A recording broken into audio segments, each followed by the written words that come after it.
Peygamber Sevdalıları Platformu Akdeniz Bölge Koordinatörlüğü olarak 23 Şubat 2013 tarihinde 31 Mart için istasyon meydanında kutlu doğum etkinliği yapmayı kararlaştırdık. Bunu hem valiliğe hem emniyete bildirdik. Aradan bir aylık bir süreç geçti. 22 Mart tarihinde emniyet tarafından arandık. Yetkililer olarak gidip emniyette görüştük.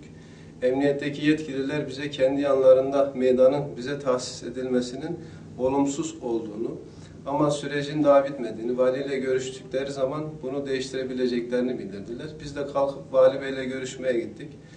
Vali beyle randevu talebinde bulunduk. Saat 4.30 sularında oradaydık. 4.30'dan 9.30'a kadar valilik makamında bekledik. Ama randevu talebimize olumlu bir yanıt gelmedi.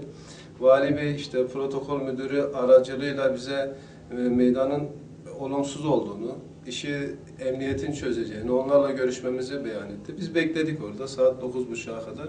9.30'da Vali Bey işte konaktan, makamından çıkarken biz kendisiyle görüşmek istedik. Sayın Valim diye hitap ettik kendisine ve yanımıza çağırdı bizi.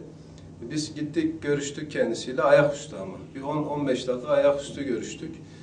Bu konuyla alakalı talebimizin olumsuz olduğunu, illaki etkinliği yapmak istiyorsak etkinliği Mimar Sinan'da yapmamızı söyledi bize. O 15 dakikalık görüşmenin akabından olumsuz olan fikrini bize beyan etti.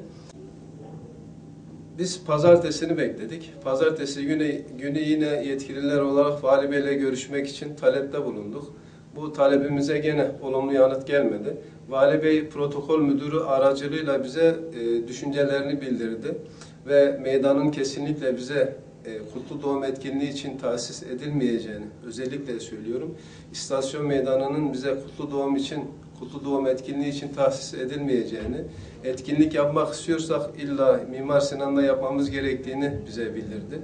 Ve bunu söylerken şunu vurguladı. Yani geçen seneki yaptığımız etkinliğin çok iyi olduğunu ama buna rağmen bu sene işte emniyetin gördüğü sıkıntılardan dolayı etkinliği kesinlikle yapmayacağımızı bize protokol müdürü aracılığıyla bildirdi.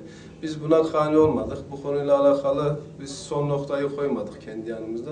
Yetkililer olarak elimizden geleni inşallah yapacağız. Biz istasyon meydanında kutlu doğum etkinliği yapma talebinde ısrarcıyız. Bu konuyla alakalı gerekli bütün hukuki işlemlerimizi inşallah yapacağız.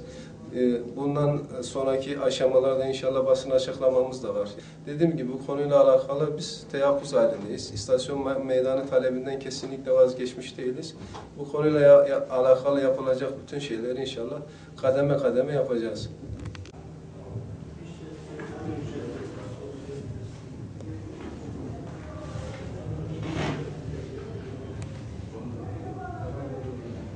Şimdi